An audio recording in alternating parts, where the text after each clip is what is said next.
On this week's episode of Ride the Lightning, the Tesla unofficial podcast, both the Foundation Series Cybertruck and the Cybertruck reservation list are no longer a thing, as Tesla has made the general production Cybertruck available for anyone in America to order on its website. Plus, an update on the Cybertruck's much-anticipated powershare feature, Tesla secures approval for the first stage of expansion at Giga Berlin, and more.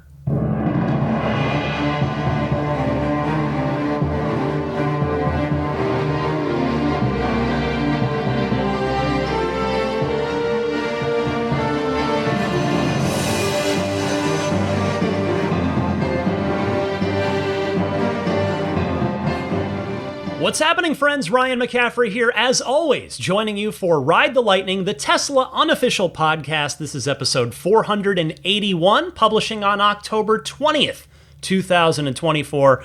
As usual, I'm flanked by one or more dogs. For this week, it's two. It's Daisy the Boxer to my left and actually behind me on the floor, snoozing away, is Mina the Future service dog.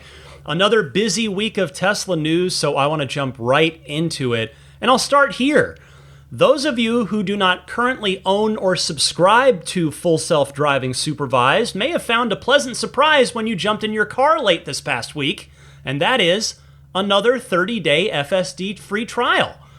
So I believe that Tesla did say that they would do this with each new substantial release. And, well, let's be honest, the recent 12.5.4 that enables hands-free FSD supervised, even with sunglasses, I'd say that definitely counts as a substantial new release that really is bound to impress a lot of people who either haven't looked at FSD in a while, be it since the last FSD trial, or have never looked at it. Maybe this FSD trial will be their first time ever trying it. I suppose that's probably more likely to be true for new owners. So if you're a new owner and this is your first chance to check out FSD Supervised, I would be curious to hear what you think after you spend a few days with it. Feel free to email me, teslapodcast@gmail.com. You can message me on X or on Instagram. My username there is DMC_Ryan. You can call in if you like as well. I'll give you the Ride the Lightning hotline call-in information later in the podcast. But I am curious because I'm a person that has been with this since the early days. Not the earliest days, but pretty early. You know, I got my car in 2018. I bought it with enhanced autopilot, which I guess now I'm trying to think that this thing has come so far. Maybe that actually kind of was the beginning.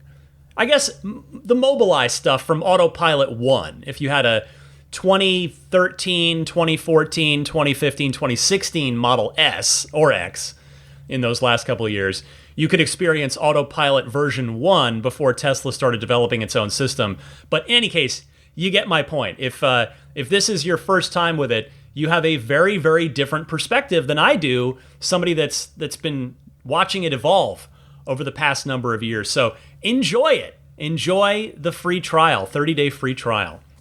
Next this week, to warm things up here on Ride the Lightning, this one slipped by me in the chaos of last week, I confess to you, just being honest.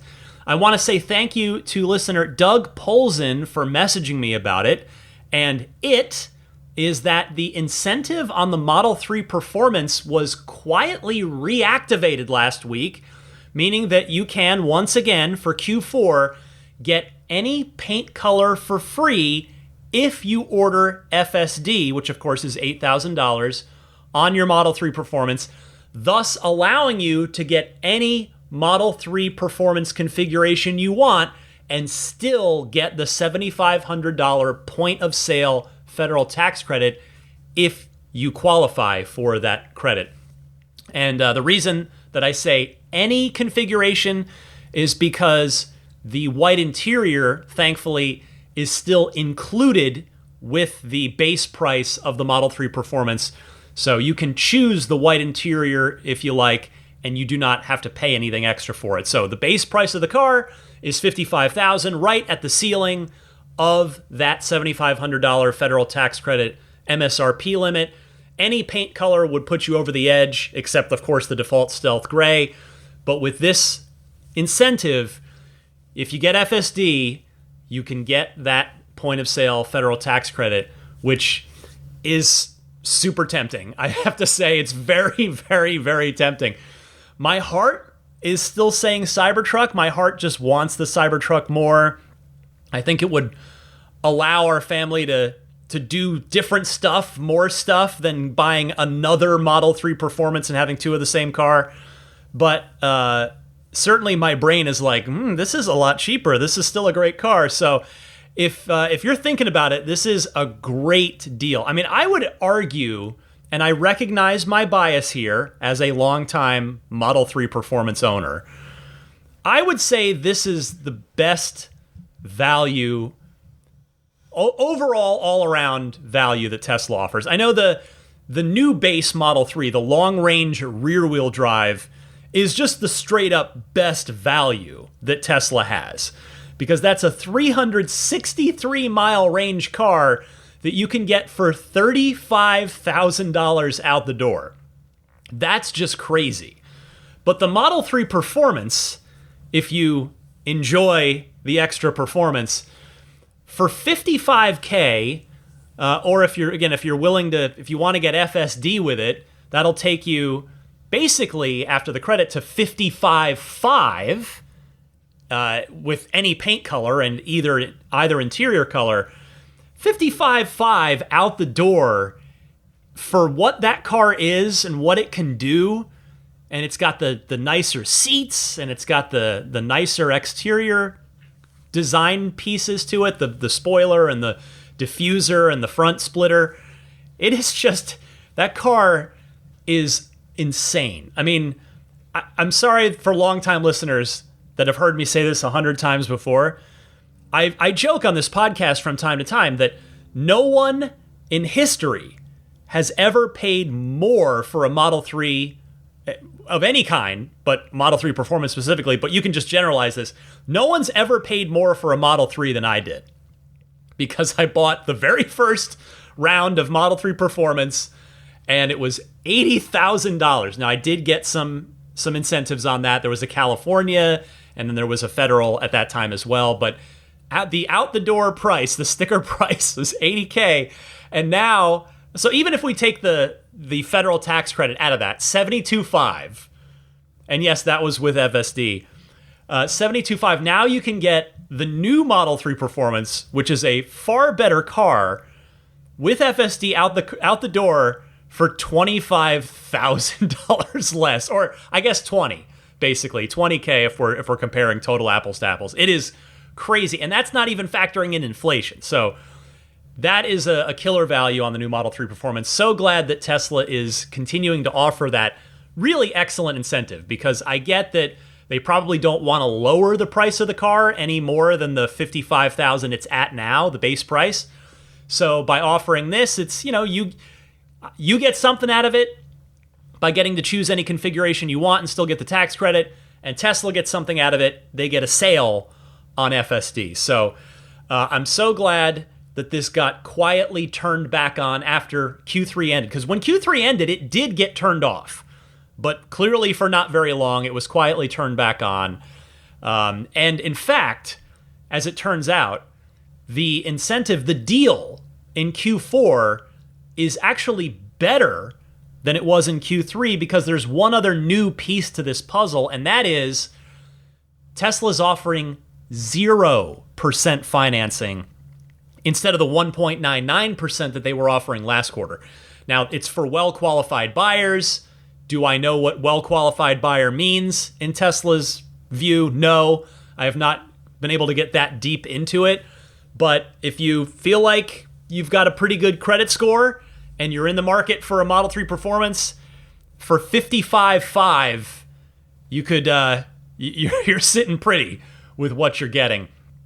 And while we're on the topic here, I had to go and check after Doug messaged me about the Model 3 Performance, and it turns out the awesome Model X long-range incentive from Q3 has also quietly returned, although there's no 0% financing here. So it's just the same thing from Q3, which is Tesla will give you any one option on the long-range Model X for free, up to and including the $6,500 6-seat upgrade if you buy FSD with the car. That, to me, is a really, really nice value if you're in the market for a long-range X. I mean, I went through all the configuration options last quarter.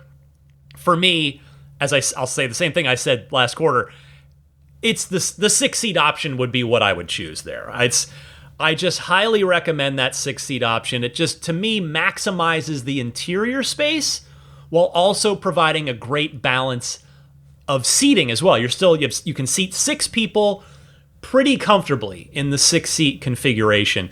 Certainly more comfortable than the 7-seat, because if you've got the 7-seat, that's got the second row bench.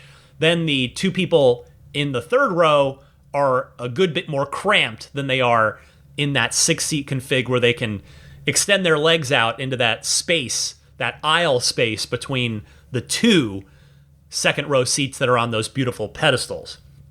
So great stuff there. Love seeing Tesla continue these incentives. And I'll just go ahead and give a quick mention right here, quick plug. For those of you who are first-time Tesla buyers, if either of these offers tempts you, or any other Tesla tempts you this quarter, I do say please order with a referral link to get $1,000 extra off the car. So my referral link, if you'd like to use it, is ts.la/Ryan73014. That's what you type into a mobile or desktop browser. Type that in. It'll take you to Tesla.com. On the Design Studio, a specific landing page where you choose which Tesla you want, configure it how you want, submit the order, and that $1,000 will be baked, that $1,000 discount will be baked into your order. And there is no other way to get it. Tesla has made it clear they are not going to retroactively apply these. So you must place your order through that referral link.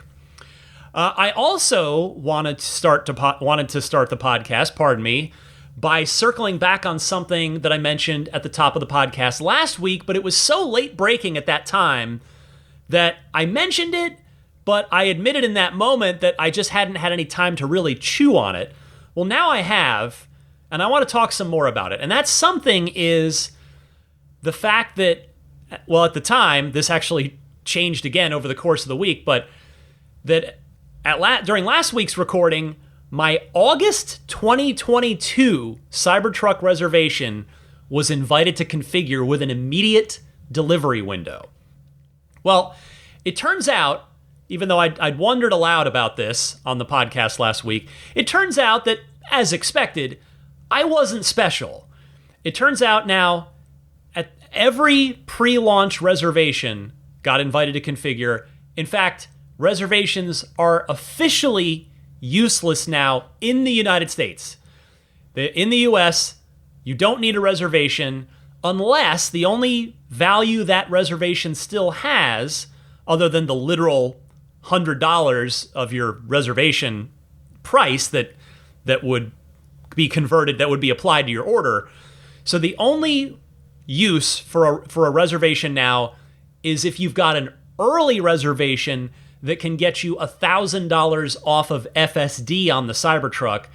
Foundation Series production has officially ended, and now anyone in America can simply go on to Tesla's website, go on to the Cybertruck Design Studio, and place an order for a regular price Cybertruck.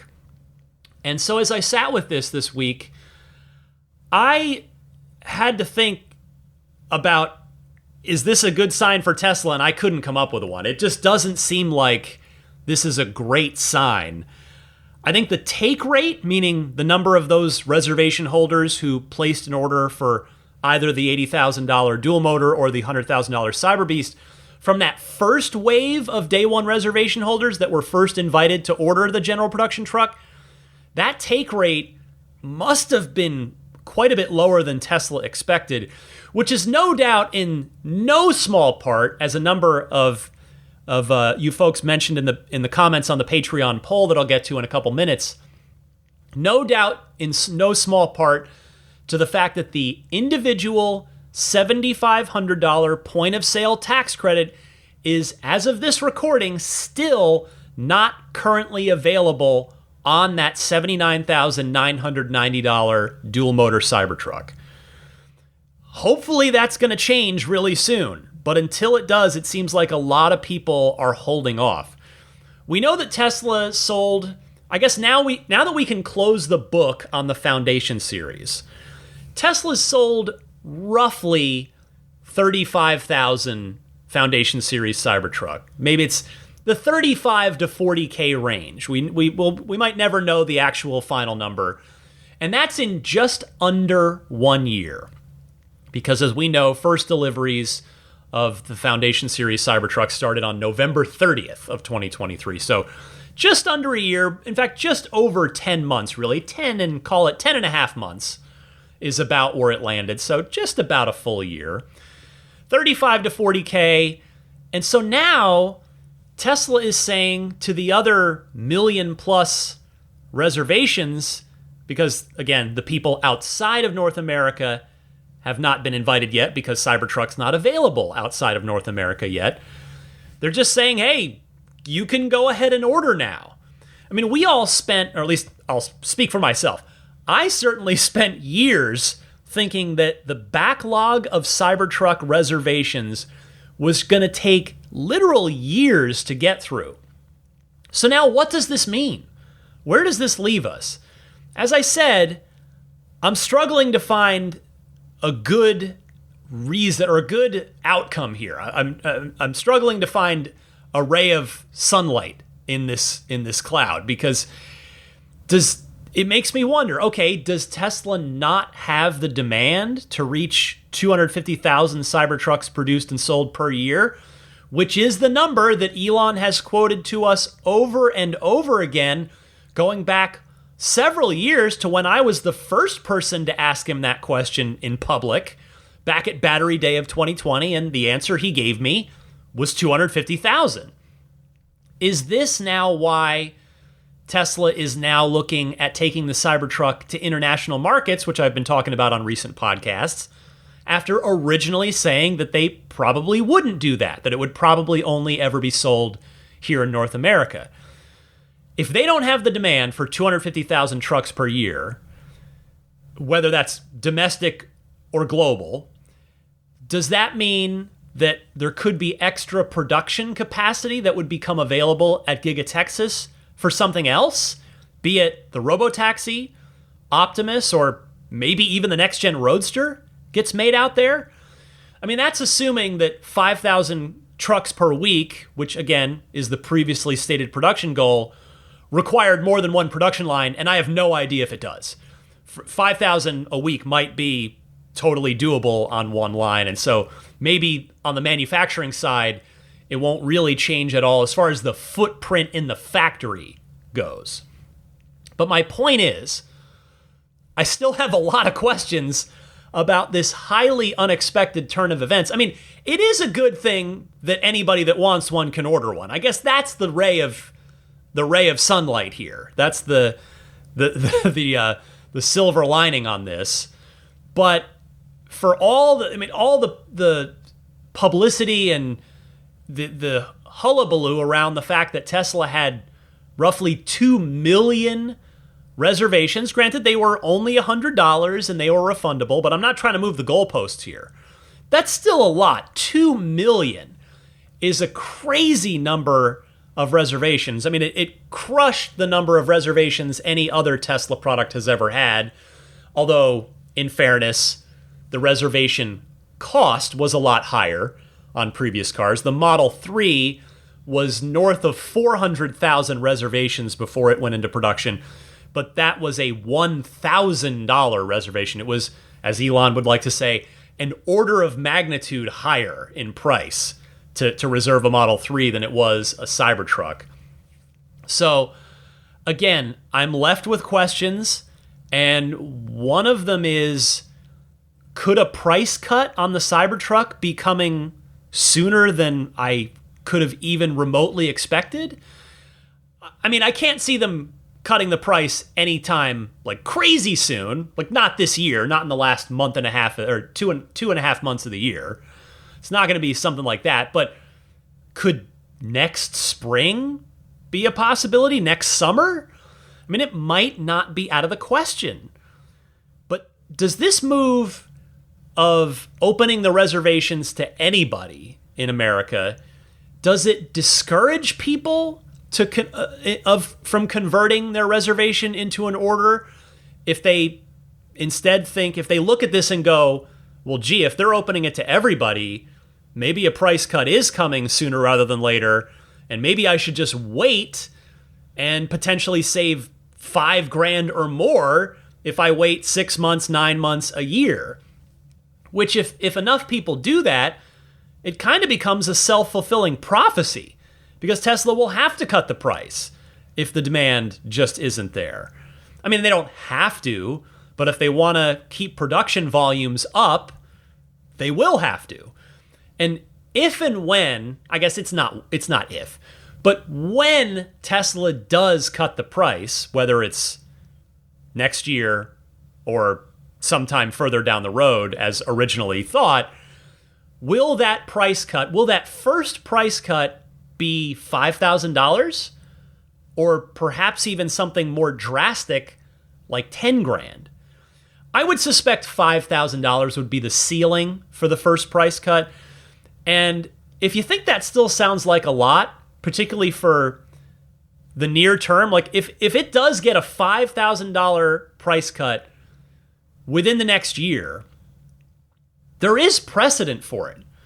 Because my own car, the 2018 Model 3 Performance, got a $5,000 haircut just several months into its availability. And to their credit, Tesla offered those of us who had already taken delivery a $5,000 rebate. But it would be in exchange for shutting off our free lifetime supercharging. And what did I do? Well, I very, very foolishly, with the benefit of hindsight, although you could argue that it was probably obvious in the moment, I let my heart get in the way on this one. I very foolishly did not take the money. I kept the free lifetime supercharging because you all know, I was a very big believer in Tesla back then, as I very much continue to be now. And if I'd taken that $5,000 rebate and just put it right into $5,000 of Tesla stock in the fall of 2018, I could have multiplied that money many times over. But anyway, that little Tesla history lesson aside, my point stands. There is precedent for a rather quick price cut on a new Tesla vehicle. Well, as I alluded to a few minutes ago, I was curious to hear your thoughts on this subject, so I made it the subject of this week's Patreon poll. The results were interesting. The poll question, a friendly reminder, anybody can vote in the Patreon poll. It's free to anybody every week. Just swing on by. The Patreon page is patreon.com/Tesla Podcast. If you stop by there, typically on Tuesday nights, the poll question this week was, does the massive wave of general production Cybertruck invites encourage you to purchase now or discourage you? 54% of you said I'm not a Cybertruck reservation holder, so okay, no worries. I'm happy to have your contribution in the poll. So of everybody that's left, 31% of you said I'm holding off. I'm discouraged from ordering since this might suggest that demand is low and a price cut could happen sooner than expected. 9% of you said I already own a Cybertruck, and just 6% of you said I'm ordering now or very soon. I'm encouraged to order since I now can.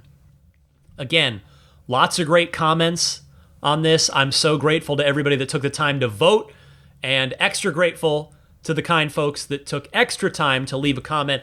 A lot of folks, as I mentioned a few minutes ago, cited the tax credit, which is a perfectly valid reason. I suspect that's fueling a lot of the reasons people voted that they're holding off. And Tesla obviously knows that. They don't need a poll by me, some little just nobody over here in the corner of the internet doing a podcast. So I'm sure Tesla is doing everything they can to get that tax credit in place. I don't know the reason. None of us know the reason. There was chatter online when the general production truck was first made available without that federal tax credit, that there's Chinese sourced minerals in the battery and that's what's disqualifying it. That I did not see any credible source for that. I'm not saying that rumor was wrong. I just had trouble putting any stock in it simply because there was no sourcing for it that I could find whatsoever. And it seemed to me just a procedural paperwork thing between Tesla and the IRS. But here we are. It's been 2 weeks now since the orders were opened up, and still no $7,500 individual tax credit. The $7,500 commercial tax credit is applicable to the general production Cybertruck, although you obviously need to qualify for that as a business. And not only that, it's not an instant point of sale thing.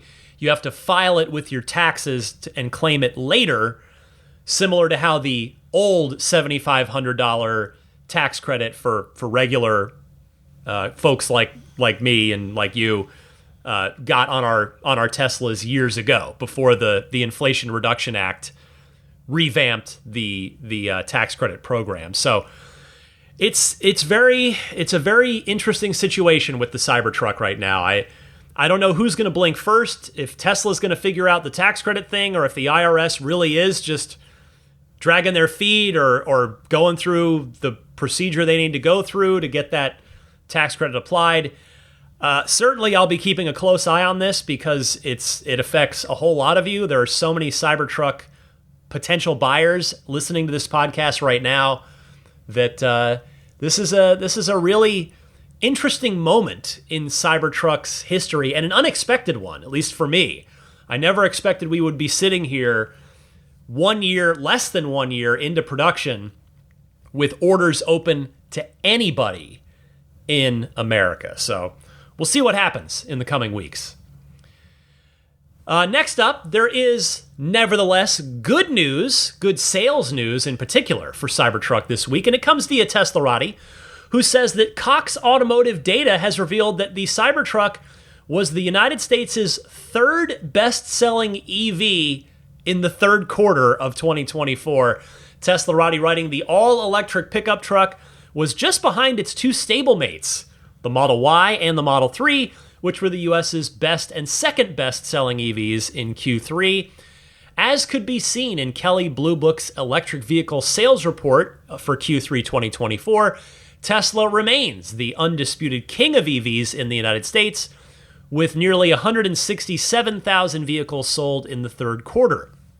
Year to date, Tesla sold 471,000 plus vehicles in the U.S., accounting for just under 50%, 49.8% of the country's electric vehicle sector. Arguably, the most surprising EV in Kelley Blue Book's report was the Cybertruck, which sold 16,692 units in Q3 and 28,250 year to date. These results make the Cybertruck the third best-selling EV in the US in Q3. It also makes the Cybertruck quite dominant in the battery electric pickup truck segment.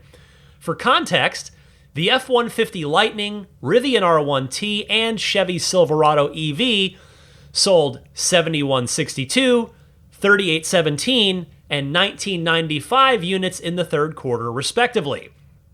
That means, quick math, that the Cybertruck, with its sales of 16,692 units in Q3, outsold its three biggest rivals combined during the quarter.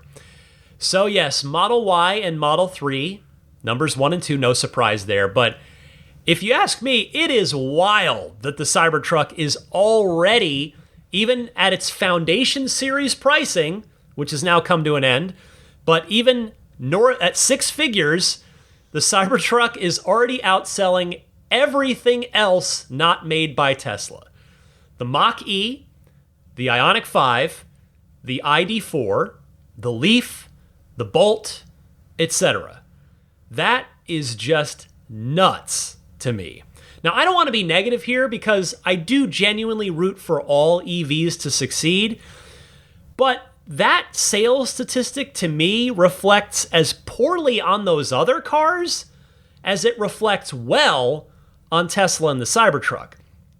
Now, granted, Tesla doesn't have middlemen dealers potentially gumming up the works, possibly trying to sway customers over to a gas car on their lot instead. I'm not saying that's happened. I'm saying it can happen, whereas it just can't with Tesla because there are no dealers and there are no gasoline cars.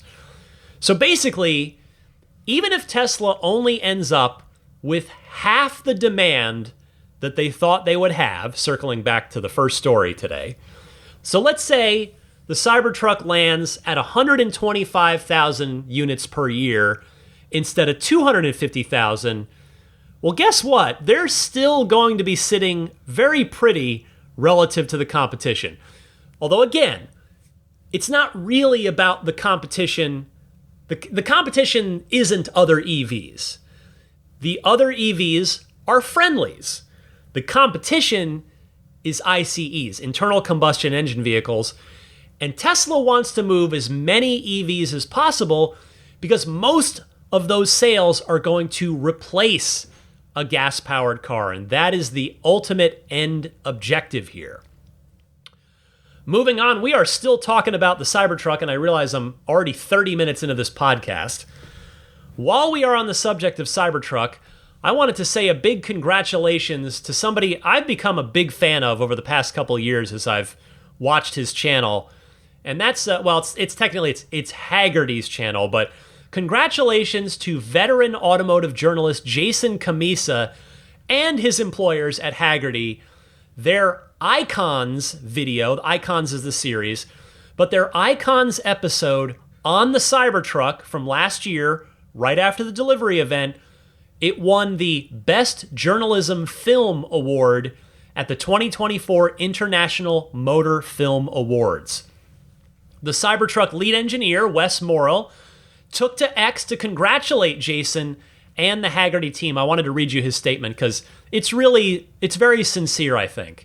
Because obviously Wes has been working super hard on this with his whole team for the last 4+ years. And for Jason to win, and Jason and Hagerty to win an award on the Cybertruck episode specifically, which, by the way, when I was making my notes for this week, and I got to this part and wrote all this up, I went and watched the Cybertruck Icons episode on the Hagerty channel again, which is at least the third time I've watched it, because I vividly remember watching it twice when it first went up. And I watched it again this week. It is just a phenomenal video. Like, it got me not only extra fired up to buy a Cybertruck, but extra just excited about what Tesla has achieved on the engineering side of things with the Cybertruck.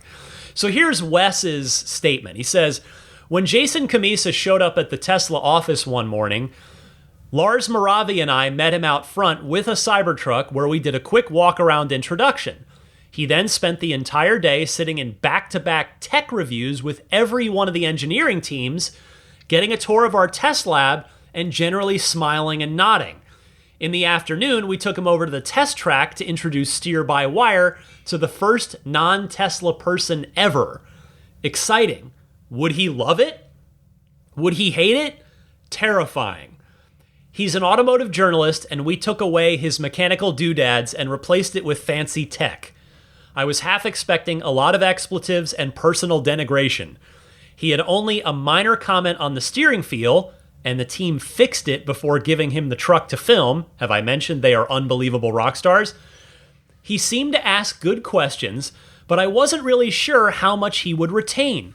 Nothing against him, it was just an absolute fire hose of information.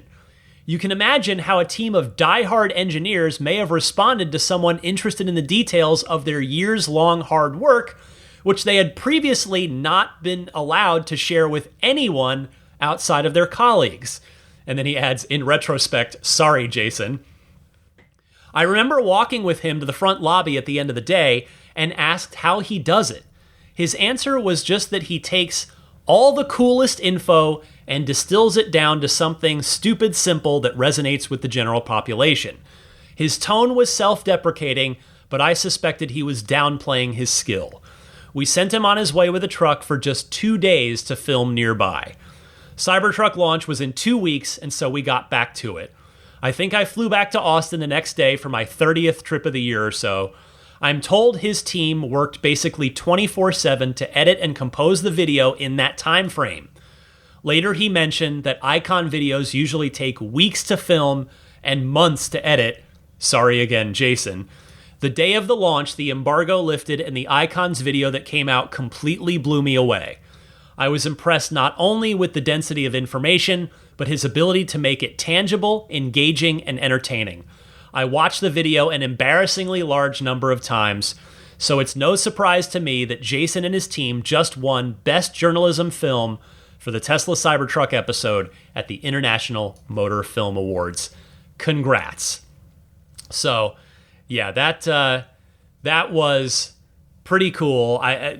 You could sense just the humility and the sincerity in Wes's post there. And then, to his credit, Jason very humbly responded to Wes's post saying, thanks so much, Wes. And I promise this one's not as long. Thanks so much, Wes. There are a lot of compliments in there, but don't forget the ones aimed back at you boys and girls who have changed the landscape of the automotive industry by brute force. Well done. So, again, highly recommend this. If you have not watched it, just go on YouTube and search Hagerty Icons Cybertruck, and you should find it right away. It is well worth the 28-minute watch. Okay, one more Cybertruck item for this week, and I promise that I will move on. Tesla has given an update on PowerShare availability for the Cybertruck. This comes via the official @Cybertruck account on X, and the team writes, PowerShare update. Enabling PowerShare for your Cybertruck may take up to a week. If you have solar in your home backup circuit, PowerShare will be enabled by the end of the year. If you have been installed with backup switch in an approved utility, PowerShare will be enabled by the end of the year. For Powerwall owners, PowerShare will be enabled in 2025. Well, this is the one feature above all that has my wife super on board with the Cybertruck. She doesn't mind the looks of the truck, even if she doesn't yet love it the way I now do. She likes the idea of being able to go camping with it, but being able to add the equivalent of roughly 9 more power walls to our house in the event of an extended power outage, that is what's really got her interested in Cybertruck. So this is a much appreciated and very transparent update from the Cybertruck team, which I for one am very grateful for, and no doubt all of you who are interested in getting a Cybertruck in the near future or already own one are grateful for this update as well. Okay, I have a quick housekeeping note, and this is a Patreon PSA, and I'm leaving this in even for the ad-free podcast because this affects all patrons, everybody that's kindly backing me on Patreon. Patreon sent me an email not too long ago that said Apple is requiring that Patreon use their in-app purchasing system and remove all other billing systems from the Patreon iOS app by November 2024. This means that starting in November, new memberships purchased in the iOS app will be subject to Apple's 30% App Store fee. First, we want to be clear about one thing. This will not impact your existing memberships at all. Apple's App Store fee only applies to new memberships purchased in the iOS app beginning in November of 2024.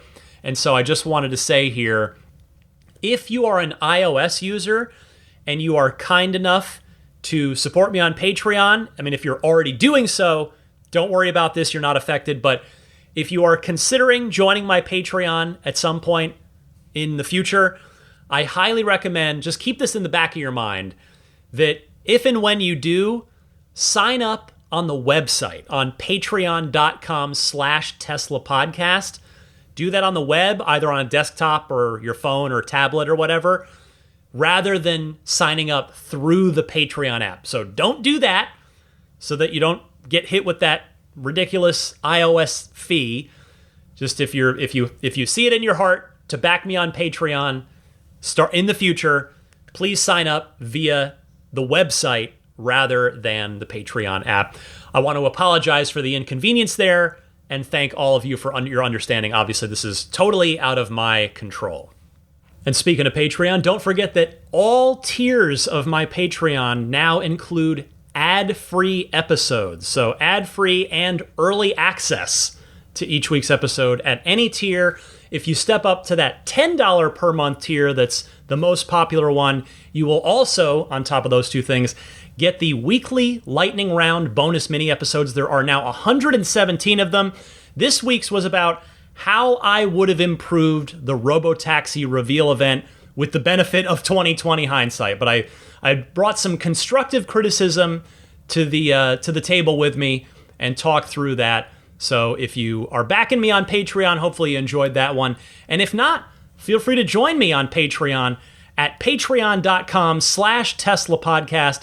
I'd be humbled and grateful if you did see it in your heart to support the podcast. If you enjoy this thing, you listen to it on a regular basis, you find it informative, maybe even a little entertaining as well, there's all those perks waiting for you at that $10 per month tier. Ad-free, early access, and those weekly extra mini episodes.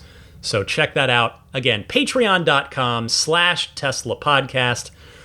And I also want to say hello to a longtime friend of the podcast, Accelerate Auto, and their XCare extended warranty option. Tesla, as you've probably heard me say 100 times by now, they only offer a fixed 2-year, 25,000-mile extended coverage plan.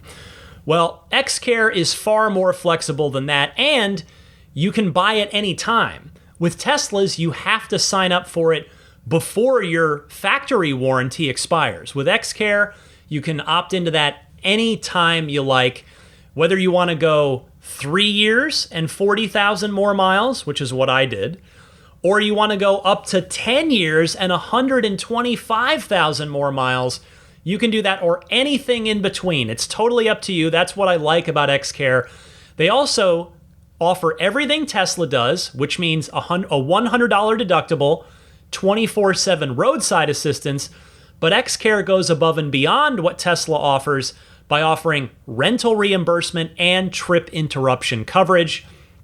You can additionally opt in for a battery and drivetrain coverage policy, either with the rest of the car policy or just by itself.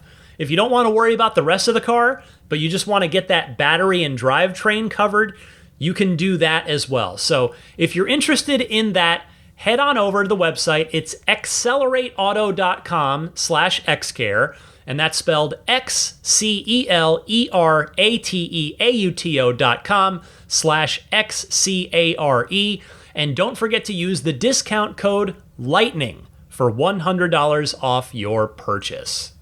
Okay, time to continue with this week's Tesla news. I've got 2 more stories to tell you about. The first of those 2 is some not so great news. Tesla's made a significant change in a recent software update to how power is delivered to the 12-volt power sockets and the USB ports, disabling them in most scenarios other than when driving.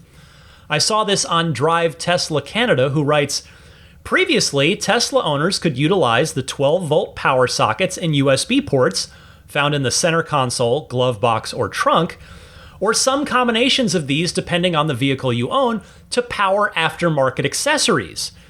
Many of these accessories are used when driving, but others are used when not inside the vehicle, such as trunk fridges that are popular among car campers. The 12-volt power sockets provided a continuous source of power to the trunk fridge, so as long as Sentry Mode was active, allowing you to keep food and drinks at a comfortable temperature for extended periods. However, after the 2024.32 software update, these sockets are now turned off unless there's someone in the vehicle, rendering these accessories almost useless. While there was no mention of this change, which impacts both the 12-volt power sockets and the USB ports in the release notes, the interior electronics section of the owner's manuals has been updated. It now says these are only powered when someone is in the car or interacting with the touchscreen. Quote, note, power is available when the vehicle detects that a user is present. A user is considered present when a person is in the driver's seat or interacts with the touchscreen.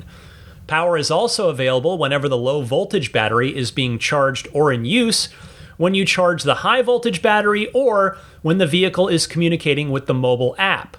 Leaving an accessory plugged in does not deplete the low voltage battery, end quote. So there is a workaround, Drive Tesla Canada notes, there is a workaround to this change, and that is to turn on camp mode, but there are notable drawbacks to this. Using camp mode works if you are staying in your vehicle, but during the day, while out sightseeing or hiking, the fridge no longer works because camp mode is off. Additionally, walk-away door lock is inactive when camp mode is on. Tesla likely made this change for a couple of reasons. The first is to prevent accessories from depleting the battery faster than normal. The other is likely to clear Tesla from any liability of leaving aftermarket accessories plugged in for extended periods, a situation where these electronics could overheat and potentially lead to a fire. This change has impacted a lot of owners, and many are calling on Tesla to allow owners to override this setting with a toggle to keep the power flowing to the power sockets and USB ports. This toggle would include an acknowledgement that by doing so could deplete the battery faster than normal and a release of liability. Well, this seems like one of those times where, well, I'll let Clark Griswold's boss from National Lampoon's Christmas Vacation take it from here. Look, sometimes things look good on paper, but lose their luster when you see how it affects real folks. Does anybody else ever have random movie lines pop into their head when they're just thinking or making notes or something? Because, I don't know, it happens to me, and sometimes that gets expressed on the podcast, like right there. But in all seriousness, the intention on Tesla's part is no doubt good, but in practice, this might be doing more harm to some Tesla owners than good.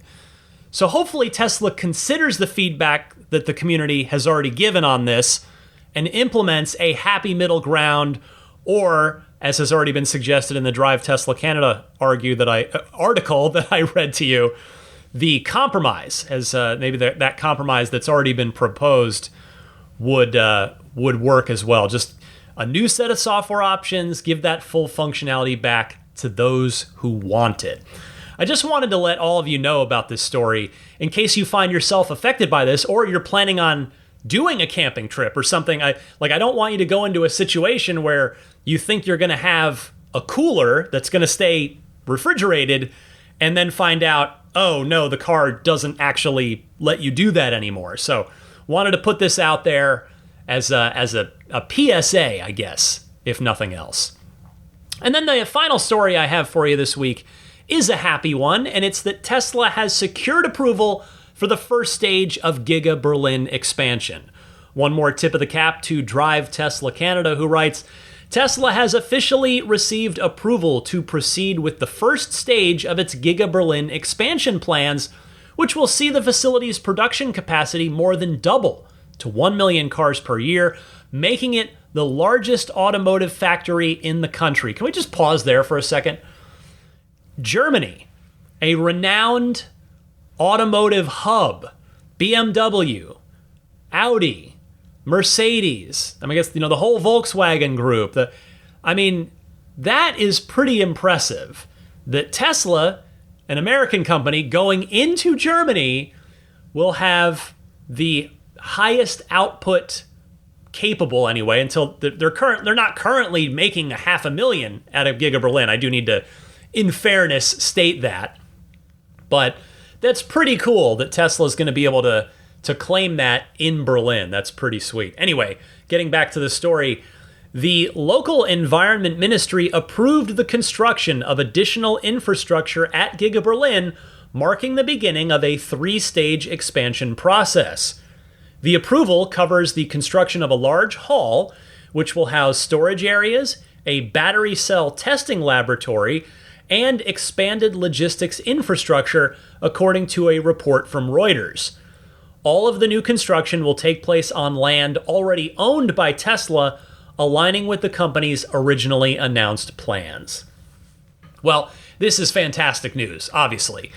1 million cars per year of capacity is obviously significant because, remember, Tesla needs every facility they have to give everything each one's got, and they'll need more vehicle manufacturing gigafactories if they're going to get anywhere close to their stated goal from Battery Day 2020 of producing 20 million vehicles per year by 2030.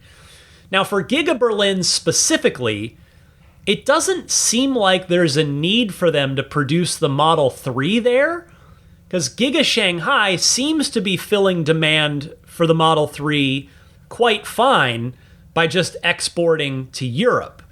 Although, we do know that Tesla does prefer to produce cars as close to the customers they're going to be sent to as possible in order to simplify the logistics and reduce the amount of transport needed, which is both a financial cost, and an environmental cost as well. So who knows, maybe after this expansion finishes up, maybe Giga Berlin will spin up a Model 3 production line there. But far more likely, I would argue, would be production of 2 upcoming cars, the Robotaxi and the Model 2.5. Both of them are going to be in high demand in Europe. So between the two of them, plus the existing Model Y, Tesla will probably be able to indeed make 1 million cars out of that factory per year. So this is awesome to hear, particularly when you remember as well how much local opposition that Tesla has just continually faced to this expansion by certain groups of so-called activists and protesters at the Giga Berlin site. Onward and upward over there in Berlin. All right, that's all the news I've got for you this week, but stay tuned for some of your phone calls coming up in the Ride the Lightning hotline right after this. Hi, this is Franz von Holzhausen, and you're listening to Ride the Lightning with Ryan McCaffrey, the Tesla unofficial podcast. It's time to hear from all of you in the Ride the Lightning hotline. If you have a Tesla question, comment, or discussion topic, I welcome and invite you to call in with it. There are 2 easy ways to do that. Either use your smartphone's built-in voice recording software, just record your question, please try to keep it to 90 seconds or less, and then email that file to me at teslapodcast@gmail.com. Or you can take that same 90-second or less question and just call in and leave a message on the Ride the Lightning hotline. It's a toll-free number. You can dial at any time, and that number is 1-888-989-8752. Again, that's 1-888-989-TSLA. And if you know someone special with an upcoming birthday, anniversary, graduation, or some other special occasion, you can give them a unique gift of recorded voices from friends and family telling them why they're special. The recordings can be podcasted or put onto a keepsake. Visit lifeonrecord.com to learn more. First up this week, Stefan from Monterey. Hey, Ryan, it's Stefan from Monterey. Just listened to your episode 480, and you were talking about the free transfer of the full self-driving, which is a very good lever for them to pull. And you mentioned that they're pulling all the levers, but I would like to add one lever to that. I've got a 2018 Performance like you do, and I have free lifetime supercharging, and I don't want to give that up. I'll keep my car if it means being able to keep that lifetime supercharging. But if they were to add that, a little cherry on top, this quarter, then I would most likely purchase a new Performance Model 3 if I could have both of those things. Anyway, just a thought. Thank you. Bye. Always great to hear from you, Stefan. And you know what? I feel exactly the same way. If I could transfer my lifetime supercharging and my FSD, or transfer my lifetime supercharging and get the 0% financing while buying FSD, I too would probably go with a new Model 3 Performance to replace my wife's old car. That probably would tip the scale for me away from the Cybertruck, which is, of course, quite a bit more expensive, but also, as I was saying earlier in this podcast, more desirable to me as well. So we'll see. If they're going to do it, it's going to have to be really soon at this point, because we're mid-October, which I realize is only a couple of weeks into the quarter, but if they're going to offer it and give people time to get their orders in and what have you, it's probably going to have to be very, very soon if we're going to see that perk come back again. Thanks for your call. Next up is Andrew with a feature request. Hey, Ryan. My kids are dying for me to send you this message for a Tesla feature request. The idea is, when you go to a supercharger, wouldn't it be awesome if you can do a light show and broadcast participation requests from the Teslas around you? A simple, would you like to join the light show starting in 2 minutes with a yes or no prompt? Should be simple enough to implement. Right, boys? Yeah! You know, the kids are all right. There's no doubt in my mind about that. This is a great example of why. What a fantastic idea. Tesla knows who's plugged in. They absolutely have all the tools to do this, and it'd be fun. I love this feature request, and I hope Tesla hears this, and I hope they implement it. Thank you, Andrew and family, for that great call. Next up this week is Norm from Fort Lauderdale with a very constructive suggestion for Bob, who'd called in recently looking for the grab handle to help get in and out of his Tesla easier. Go ahead, Norm. Hi, Ryan. This is Norm from Fort Lauderdale. I was just calling in with a reply about Bob's situation. There's a great little device called a car cane that goes into the latch on the door that someone who's handicapped can use to assist them in and out of the car. So hope that will help him, and we'll talk to you again. Thanks. Thank you very much for the thoughtful response to Bob here, Norm. I Googled this after listening to your call, and sure enough, it seems to be a very widely available thing, and fortunately, very affordable too. Amazon, as an example, has them for under $20. So Bob, if you're out there, if you have not already looked into the car cane, check it out online. And Norm, thank you again. It was very kind of you to call in with this very helpful suggestion. And I want to extend that same thanks to Travis from San Diego as well.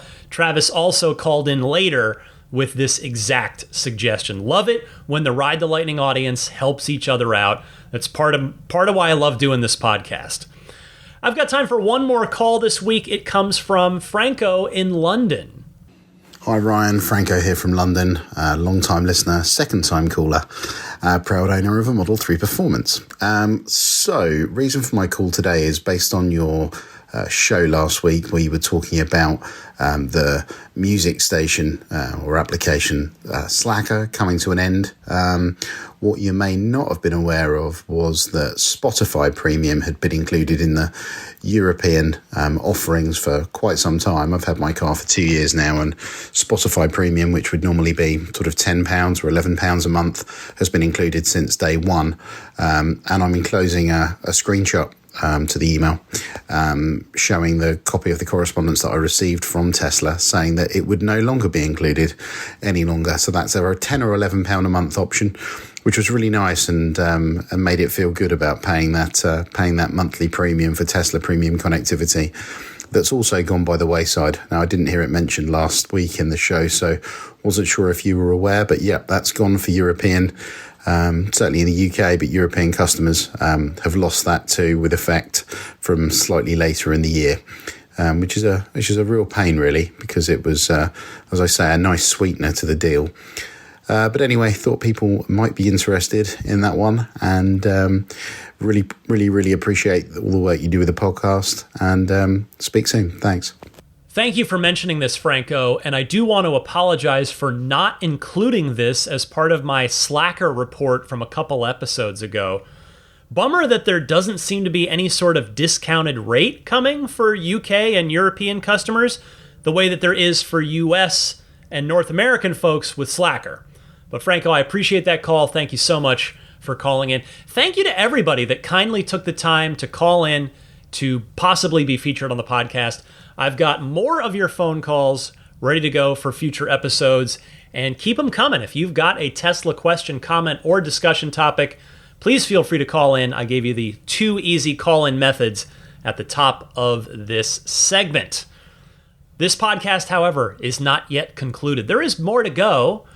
I want to first mention a little fun thing coming up in my car. I'm keeping an eye on my odometer.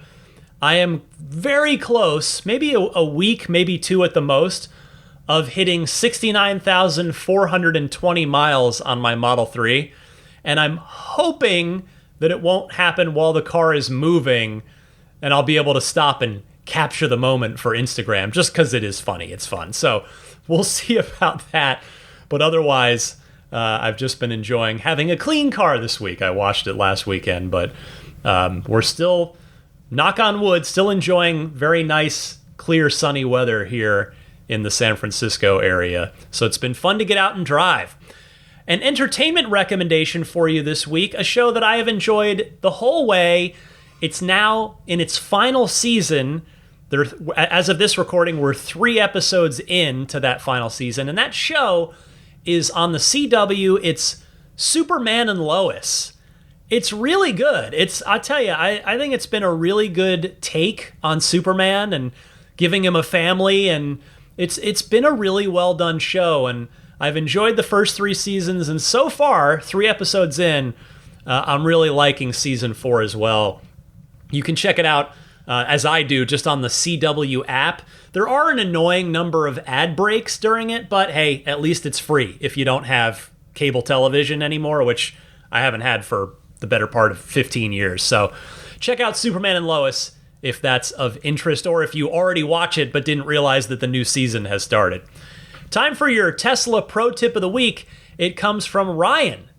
G'day Ryan, it's Ryan from Melbourne, Australia calling in with a pro tip of the week, which might not be a pro tip for some people, but for me, having a Tesla for the last 3 years, I had no idea that you could go into the audio settings, click on sources, and untick all of the audio music platforms that you don't use, and that therefore cleans up your menu, so it's nice and streamlined. For me, it's just Apple Music and Apple Podcasts now, and I've turned off Spotify and Tidal and all those other ones. So yeah, some people might not know this. I have found it to be very helpful, especially with the latest software update that included YouTube Music and Amazon Music. Anyway, keep up the amazing work. Hope all is well in California, and I look forward to next week's episode. Hello, fellow Ryan. I'm going to give a ruling on this. It definitely counts as a pro tip. I have been in the menu that you mentioned, but it's been so long that I can't even remember. So it's entirely possible that other folks may have never poked around in there at all, and thus might find your suggestion very useful. So thank you very much for calling in with that. And if anybody else out there has a good Tesla Pro Tip of the Week that you'd like to share with me and your fellow Tesla owners and enthusiasts, please do call in with it. You just call in the same way that you would call in with a regular Ride the Lightning hotline. And as always, I'll have another Pro Tip of the Week for you on next week's podcast. Before I go, this is the part of the podcast where I mention some affiliates, some friends of Ride the Lightning that can potentially be of use to you. Maybe it's this week, maybe it's next week, maybe it's sometime down the road.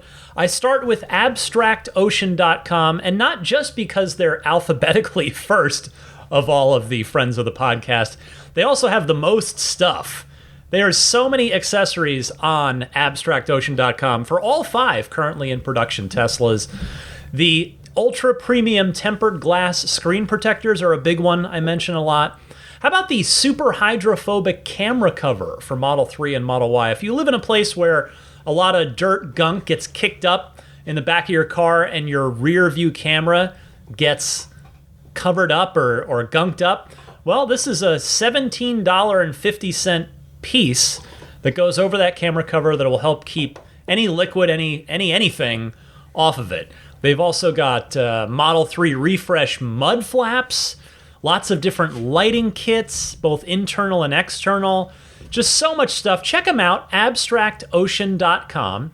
And when you have everything that you like piled into your virtual online shopping cart, be sure to use the coupon code RTL Podcast. Yes, I almost twisted around some other coupon codes that I've got coming up in a minute here. RTL Podcast, that is the one. I need to go to bed, is the short version here. RTL Podcast, all one word, no spaces, will get you 15% off of your first order. So check them out. The Snap Plate and the newer Snap Plate Plus available at everyamp.com/RTL. There's also a coupon code there for a discount. That coupon code is simply RTL. And the Snap Plate and Snap Plate Plus are, it's a wonderful product I'm a big fan of. It's made by former nuclear power plant engineers.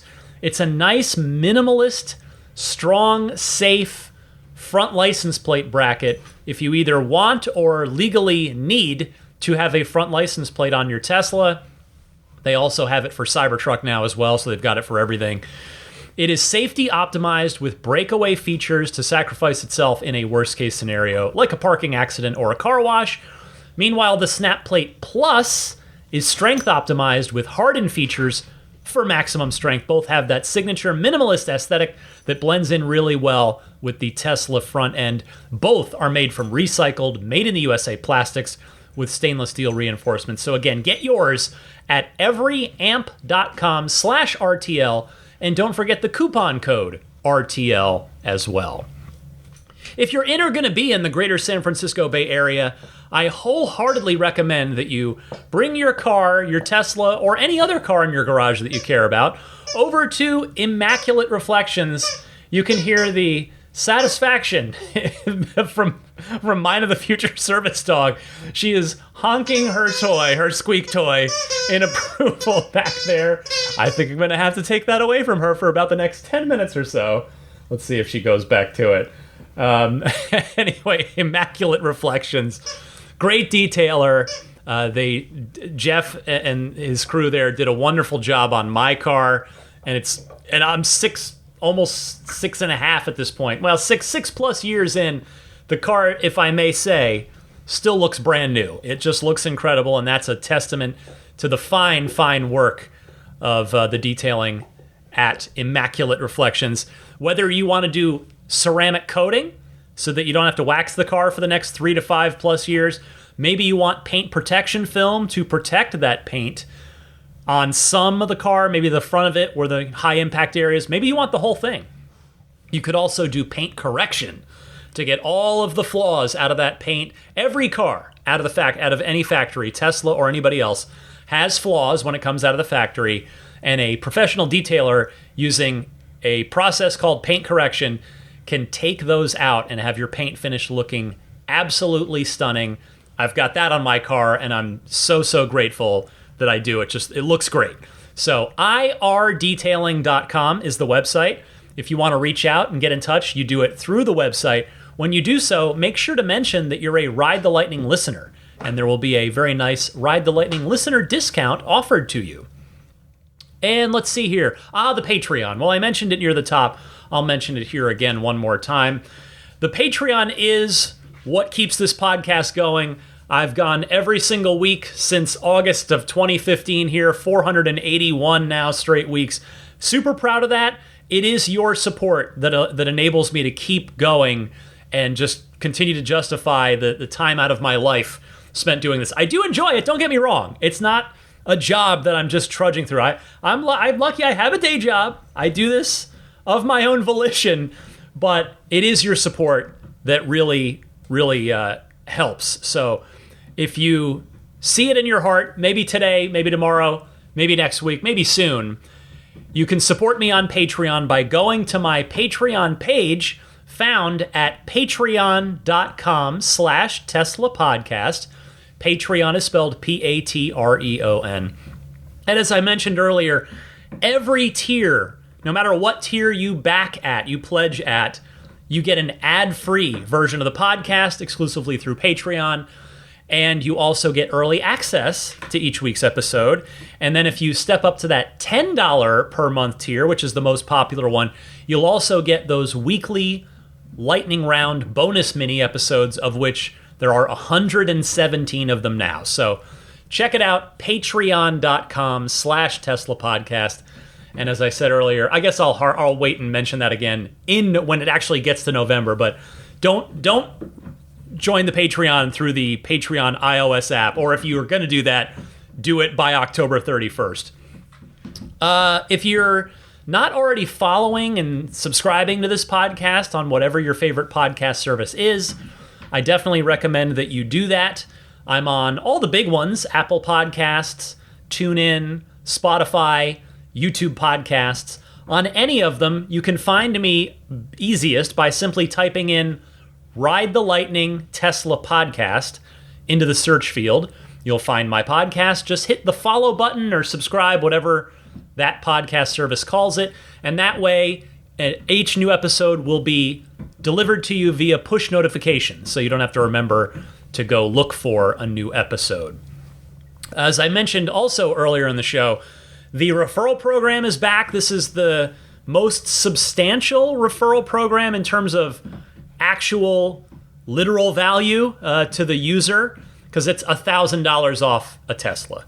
If you already own a Tesla, just make sure you buy the car, you order the car on the account that has your other Tesla or Teslas on it.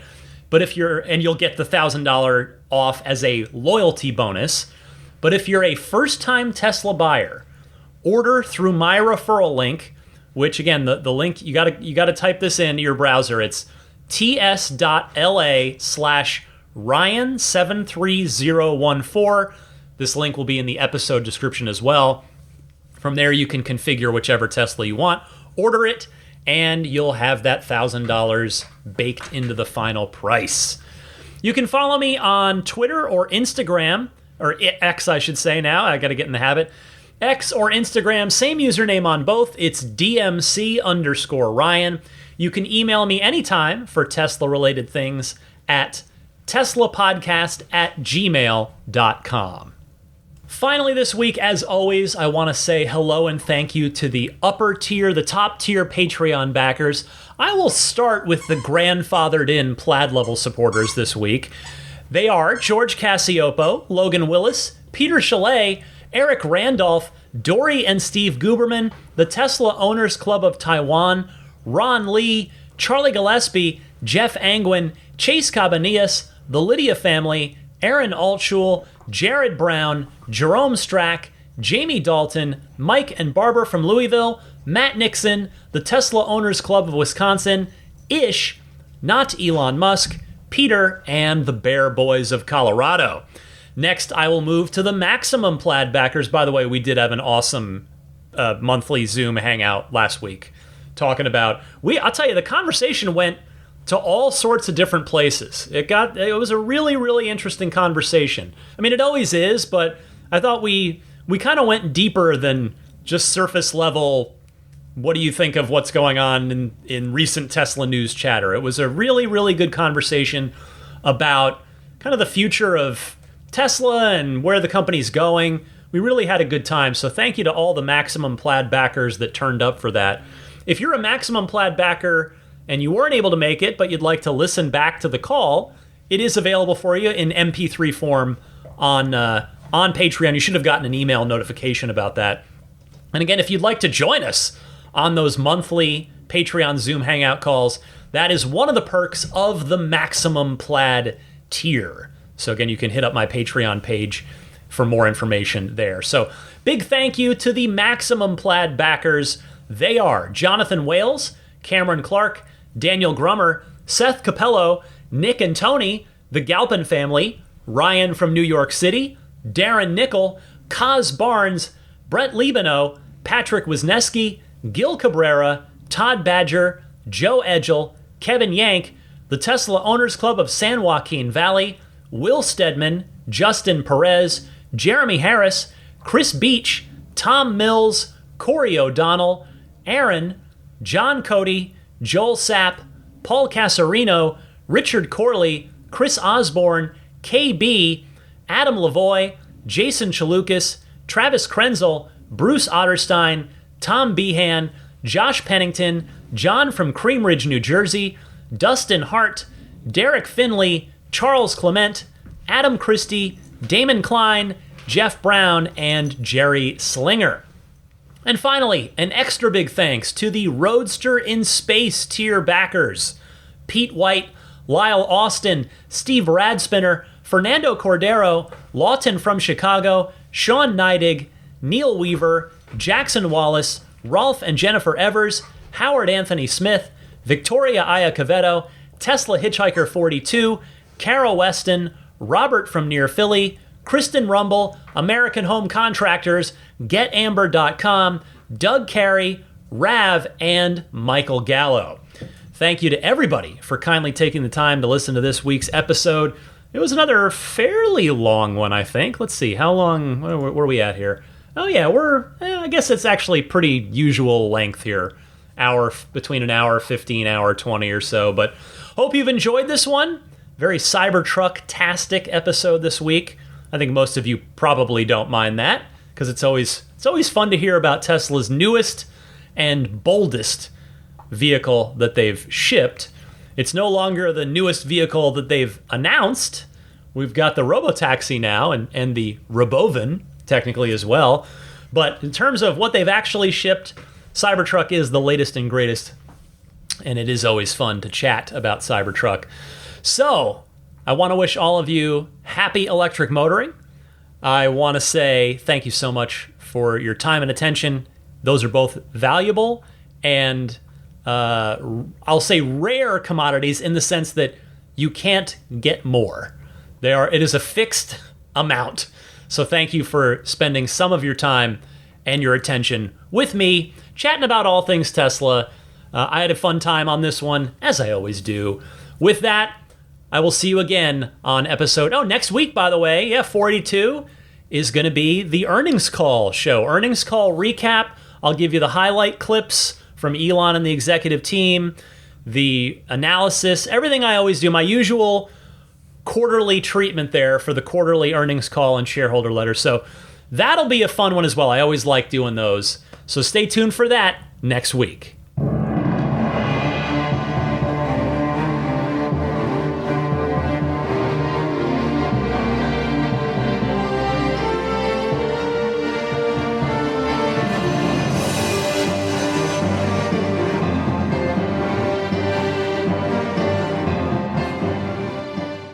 Elon Musk, people don't like Elon Musk. The guy founded PayPal and Tesla, and people are like, yeah, but he's a troll and a bad dad. I'm like, so was mine. He did nothing to fight climate change. Also, have you been in a Tesla? Have you been in a Tesla? My buddy let me drive his Tesla. I laughed out loud at how fast it went. Been clinically depressed my entire life, on dozens of medications, in a Tesla for 13 seconds, cured forever. I mean, I think a Tesla is the most fun thing you could possibly buy ever. That's what it's meant to be. Our goal is to make it's not exactly a car. It's actually a thing to maximize enjoyment. It's maximum fun.